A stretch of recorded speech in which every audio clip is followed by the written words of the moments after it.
নিচটাও কত সুন্দর, উপরটাও কত নরম।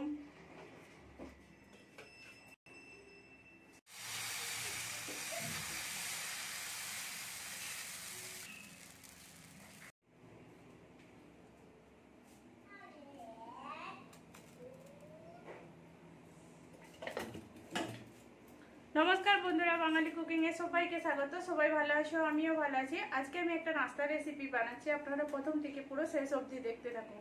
দেখার শুরুতে একটা লাইক দিয়ে দিবেন, ভালো লাগলে সাবস্ক্রাইব করে পাশে থাকবেন। নতুন পুরনো বন্ধুদের অসংখ্য ধন্যবাদ। আমি এখানে এটা নাস্তাটার যে চাটনিটা বানানোর জন্য আমি এগুলো নিয়েছি। এখানে চানা ডাল আর উড়দ ডাল রয়েছে। এই চাটনিটা আমি আগে বানিয়ে নিচ্ছি, আর কি করে বানাচ্ছি না বানাচ্ছি আপনারা দেখুন। এখানে কড়াতে তেল দিয়ে দিয়েছি, তেলটা একটু গরম হতে দেবো।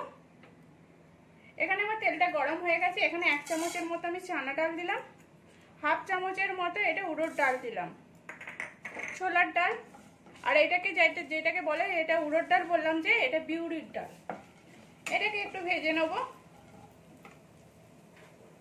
এটা ভাজতে ভাজতে আমি 2টো শুকনো লঙ্কা দিয়ে দিলাম। লঙ্কাটা এর সাথে ভাজা হয়ে যাবে, একটু হালকা চেঞ্জ হতে দেবো কালারটা। এখানে ডালটা একটু কালারটা চেঞ্জ হয়ে গেছে, একটু কারি পাতা দিয়ে দিলাম আর একটু আদা দিয়ে দিলাম। এগুলো আমি একটু ভাজবো। এইটা একটু ভাজা হতে হতে এবারে শুকনো নারকেলকে ছোট ছোট করে কেটে নিয়েছি। এটা একটু লম্বা করে বারিক করে সরু করে কেটে নিয়েছি, এটাও একটু ভেজে নেবো। আর এখানে আমি একটা পেঁয়াজকে ছোট ছোট করে কেটে নিয়েছি, এটাও আমি দিয়ে দেবো। দিয়ে একটু নুন দিয়ে দেবো। আমি অল্প পরিমাণে নুন দিয়ে দিচ্ছি। এটা নুন দিয়ে এটাও একটু আমি ভেজে নেবো হালকা করে।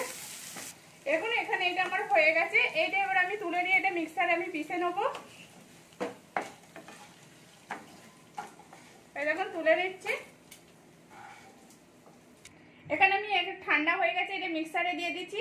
আর সামান্য পরিমাণে আমি তেঁতুল দিচ্ছি। তেঁতুলটা দিয়ে হাফ কাপের মতো আমি জল দিচ্ছি এখানে, দিয়ে এটাকে আমি পিষে নেবো।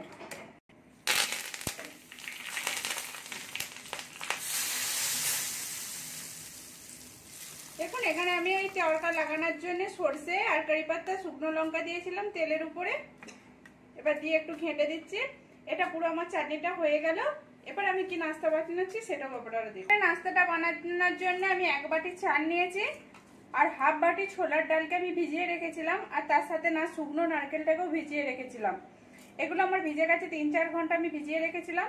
এবার এই নারকেলটা যে কালো অংশটা আছে, এটা আমি পুরোটাই বাদ দিয়ে দেবো। দিয়ে চালে আর ডালে একসঙ্গে পিষে নেবো নারকেলটার সাথে।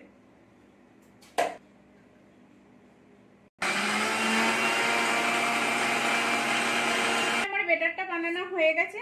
আমি এইটা এবারে এর মধ্যে ঢেলে নিচ্ছি। এটা একটু টাইট করে আমি একটু ঘুরিয়েছি, কেন এর মধ্যে আগে বেশি করে জল দিয়ে দিলে কিন্তু পাতলা হয়ে যাবে, তখন হবে না। ওই জন্য আমি একটু টাইট করে বানিয়েছি। এখানে আমার বেটারটা দেওয়া হয়ে গেছে। এবার আমি স্বাদ অনুযায়ী নুন দিয়ে দিচ্ছি এর মধ্যে। নুনটা দিয়ে আমি একটু ঘেঁটে নিচ্ছি যাতে ভালো করে মিশে যায় এর সাথে। এবার এর মধ্যে আমি খাবার সোডা দিয়ে দিচ্ছি হাফ চামচের মতো, আর একটু লেবুর রস দিয়ে দিচ্ছি। ইনো থাকলে ইনোও দিতে পারেন, কোনো অসুবিধা নেই। আমার কাছে ইনো নেই বলে আমি এটা দিয়ে দিলাম। একটু খাবার সোডা আর লেবু দিয়ে দিলে পুরো ইনোর মতো কাজ করবে। এটাকে আমি ভালো করে ঘেঁটে নিচ্ছি এর সাথে। আর এটা ঘাঁটার সাথে সাথেই কিন্তু বানিয়ে নিতে হবে, রাখা যাবে না।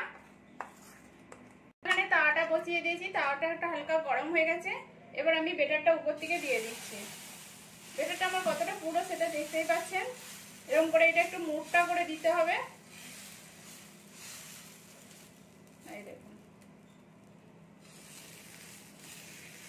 এরকম করে আমি একটু গোল করে নিচ্ছি। এটা এবার হতে দেবো পুরোটাই। এটা হয়ে গেলে পুরোটা উপরটা শুকনো হয়ে যাবে, তখন জানবো যে নিচটা হয়ে গেছে। এখন এটা উপরটা পুরো শুকনো হয়ে গেছে। এবার এর উপর থেকে একটু তেল দিয়ে দিচ্ছি আমি। উপরটা তেলটা বুলিয়ে দিলাম, দিয়ে এবার এটাকে আস্তে আস্তে উল্টে দেবো। এই দেখুন এটা অনেকটা লাল লাল হয়ে গেছে। এবার এর উপরেও একটু তেল দিয়ে দিচ্ছি আমি, তাহলে দুদিকটাই ভালো করে ভাজা হয়ে যাবে।